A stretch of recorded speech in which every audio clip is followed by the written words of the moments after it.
안녕하십니까, 박사호입니다. 러시아군 사관생도가 시를 낭송하고 있습니다. 왜 지독한 편견을 가지고 러시아를 위협하는가? 무엇이 당신네들을 화나게 했는가? 리투아니아에서의 불안 때문인가? 그냥 내버려두라. 이것은 슬라브인들 간의 분쟁일 뿐이다. 슬라브인들 간의 해묵은 분쟁은 이미 운명일지도 모른다. 당신네들, 그러니까 서구가 해결할 수 있는 문제가 아니다.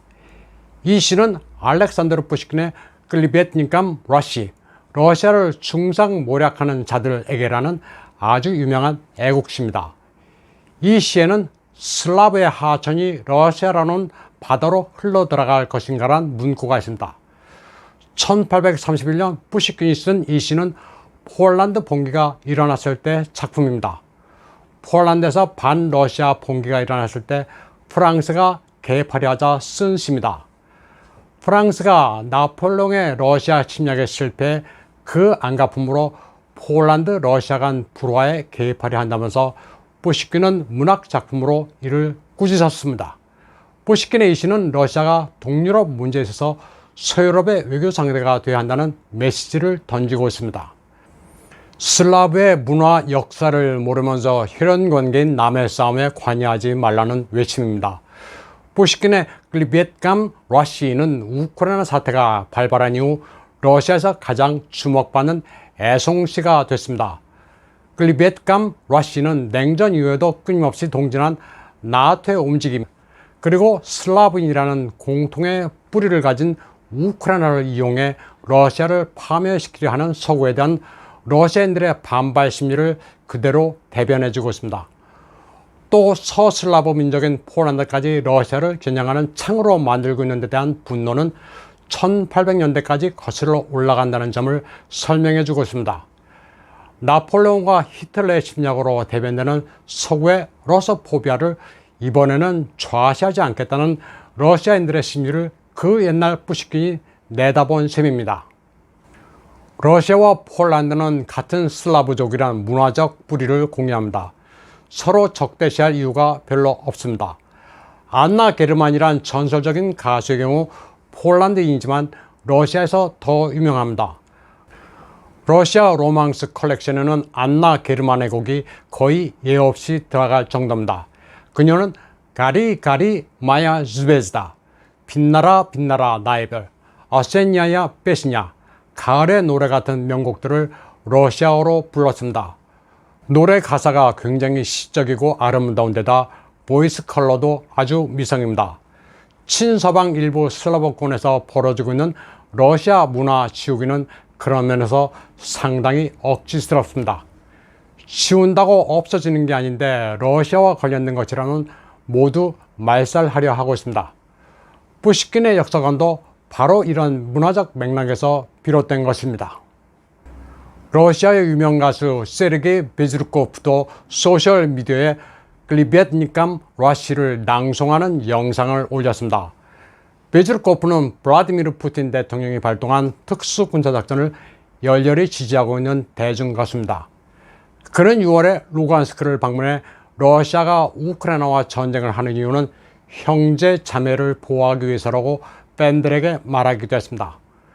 베즈루코프는 푸시킨의 애국시를 낭송하면서 러시아가 자체 문제를 스스로 해결하려는 것과 역사 문화도 모르면서 다른 나라들이 개입하려는 것은 엄연히 다르다면서 나토의 지원을 강력하게 비판했습니다. 베즈루코프는 이달 초 노보시비르스크에 있는 군 병원을 찾아 특수 군사작전에서 부상당해 입원한 러시아군 환자들과 이들을 돌보는 의료진들을 상대로 위문 공연도 했습니다.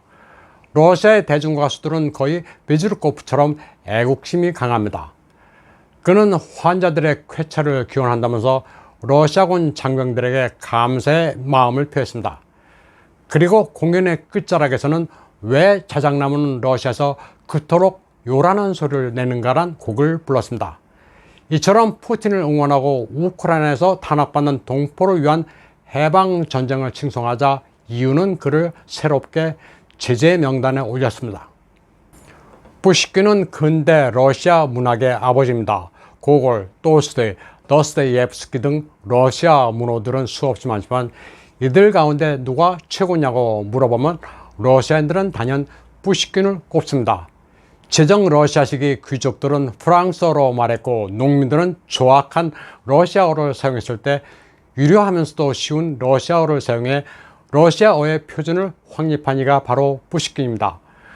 러시아인이나 우크라이나인이나 모두 푸시킨의 언어로 말해왔다는 게 러시아의 입장입니다. 또 그가 슬라브의 하천은 모두 러시아라는 바다로 통한다는 세계관을 가졌기 때문에 우크라이나가 그를 지우려 하는 것입니다. 러시아인들은 푸시킨을 러시아 문화 그 자체로 보고 있습니다. 그 자부심은 말로 표현할 수 없습니다. 이 화면은 러시아의 특수 군사작전이 시작되자 미국의 러시아계 이민자들이 미국 샌디에고의 푸시킨이란 러시아 레스토랑을 지키려 자발적으로 몰려가 경계를 하고 있는 모습입니다. 이 소식은 샌디에고 현지에서도 큰 화제가 됐습니다. 샷건으로 무장한 러시아계 미국인 10여 명이 매일 밤마다 푸시킨 식당을 약탈로부터 보호했다고 전했습니다. 러시아계 레스토랑 사장도 자경단의 도움에 감사하며 식당을 지켜낼 자신감을 얻었습니다. 러시아 특수군사작전에 불만을 가지고 우크라이나를 심정적으로 응원할 수는 있어도 식당이 군사작전에 개입한 것도 아닌데 왜 몰려가 약탈을 하려 했는지 이해할 수가 없습니다. 샌디에이고의 미국 매체들은 이 같은 러시아계 미국인들의 애국심을 LA 흑인 폭동 당시 유명해진 루프 코리안스에 비유했습니다. 루프 코리안스라고 하면 LA 폭동 당시 한인 교포들이 자경단을 조직해 소총을 들고 옥상에 올라가 한국계 점포에 대한 약탈을 막았다는 데서 유명해진 단어입니다. 러시아 TV 채널 1도 미국에서 러시아 동포들이 푸시킨과 러시아를 폭도들로부터 수호했다고 보도했습니다. 다음 소식입니다. 유럽은 살인적인 고온으로 난리통입니다. 온도가 너무 높아 산불이 저절로 발생하고 있습니다. 40도를 훌쩍 넘겨 47도까지 수온지가 치솟다고 하니 상상하기도 힘들 정도의 열파입니다.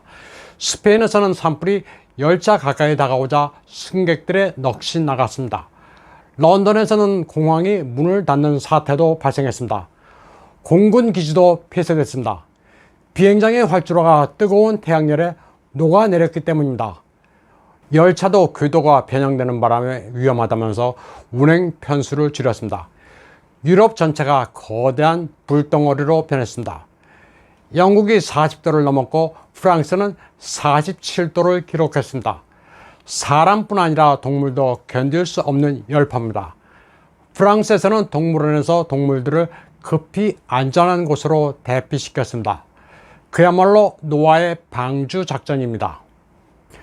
영국 런던에서는 산불과 함께 주거지에서도 열파로 인한 대형 화재로 몸살을 앓고 있습니다.